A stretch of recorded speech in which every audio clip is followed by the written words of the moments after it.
When we talk about those indoor air quality parameters in a pandemic, the conversation shifts, right? We're not talking about general health in normal times. We really want to focus everything that we can to do about everything that we can that has to do with reducing the transmission risk.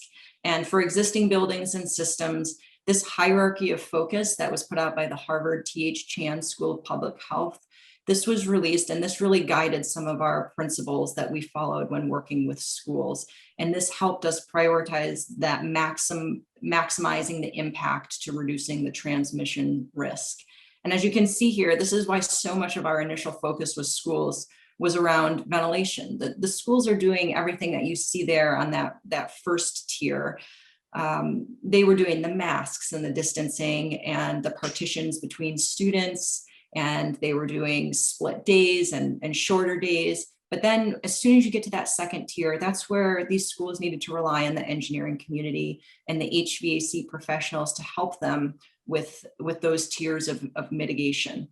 We know that exposure to any virus is a function of intensity, duration, and frequency. And the reason that it was so important to involve the HVAC professionals is that the ventilation and the filtration is what's going to help you with the intensity and the duration. The frequency is more of a function of what the schools were doing and all the good work they were putting in to making sure that students were separated and that there were the correct number of students in every space.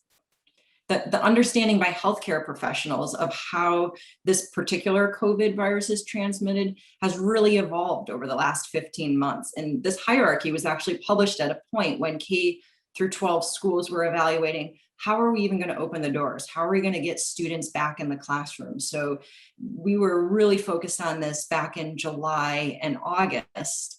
And the same things were happening. It wasn't just K-12 schools. So colleges, universities, and even some office buildings were really evaluating the steps that needed to be taken to minimize transmission risk because they were putting people back in buildings.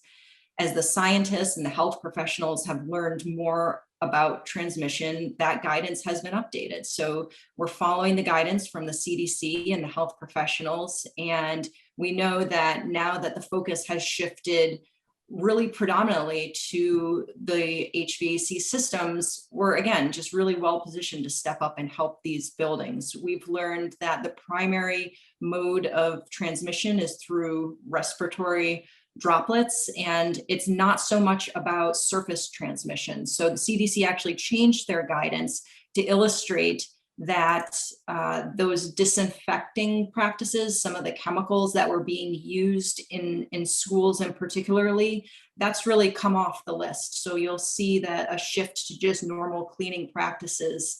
And we really want to make sure that we're not adding to any of those inadvertent negative impacts on indoor air quality by some of those chemicals that we could have been introducing to spaces.